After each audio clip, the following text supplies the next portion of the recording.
अथ द्वितीयोऽध्यायः। हरिः ॐ। सहस्रशीरेखा पुरुखः सहस्राक्षः सहस्रपाता स भूमिगुं सर्वतस्पृष्ट्वा त्यात्रिषडदशाङ्गुलं पुरुख एवेदगुं सर्वं यद्भूतं यच्च भाव्यं मा उता मृततस्येषानो जदन्नेन तिरोहते एतावानस्य महिमा तो जायात् स पुरुखः पादोऽस्य विश्वाभूतानि त्रिपादस्यामृतं देवि त्रिपादूर्ध उदयति पुरुखः पादोऽसेहा भवतु पुनः ततो विख्वं विकिरामथ शासनानशने अभि ततो वीराण जायत विराजो अधिपुरुखः स जातो अत्यरिच्यत पश्चाद्भूमिमथो पुरः तस्मादिज्ञात् सर्वभूताः संवृतं वृषदा जम्मा पशुस्तासगरे वायव्यानारण्य ग्राम्या सजे तस्मादिज्ञात् सर्वभूतारीशाः सामानि जगनीरे छन्दागुंसि जगनीरे तस्माद्यादिश्य तस्मादजायत तस्मादस्य वा अजायन्त जेके चोभया दतः गावो ह जगनीरे तस्माज्जाता अजावयः तं यज्ञं वराहि किपिरोचन् पुरुखं जातामगराताः तेन देवा अयजन्त साध्य ऋखायस्साजे जते पुरुखं व्यादधुः कातिधा व्याकल्पयन् मुखं किमस्यासीति किं बाहु किमूरुपाधा उच्यते ब्राह्मणोऽस्य मुखमासीद्बाहुरा जन्यः कृतः उरुतादस्य जते वैश्याः पदिव्यागुंसोद्रो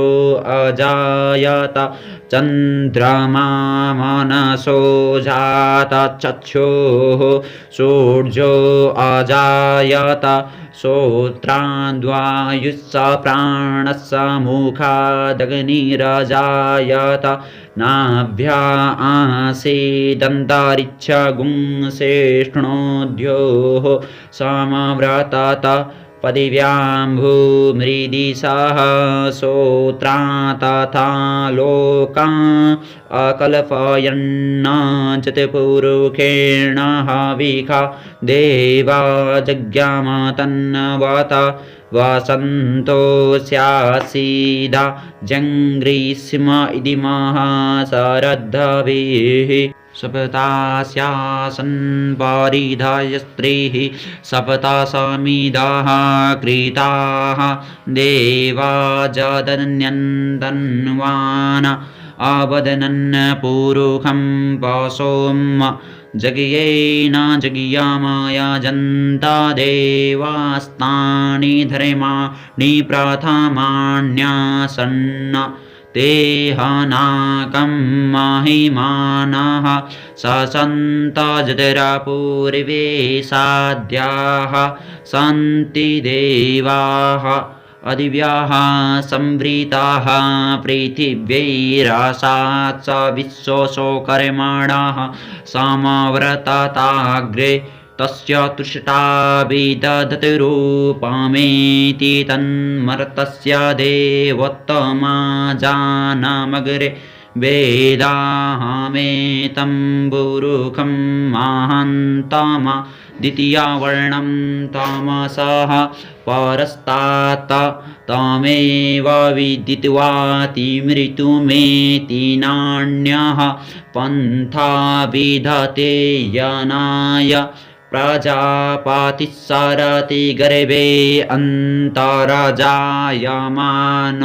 बहुधा विजायते तस्य योनिं परिपश्यन्ति धीरास्तस्मिन् हतस्तुर्भुवनानि विश्वा यो देवेभ्य आतपति जो देवान् पुरोहितः पूर्वो जो देवेभ्यो जातो नामो रुचाय ब्राह्मणे रुचं ब्राह्मं जनयन्तो देवा अग्रे तदब्रुवन् जसतैवं ब्राह्मणो विधियातस्य देवा आसन्नसे श्रीसते लक्ष्मी सपत्कन्या बहुरात्रि पार्श्वैनाचितराणि रूपमस्मिन् व्यातम् इष्णान्निखाणामम्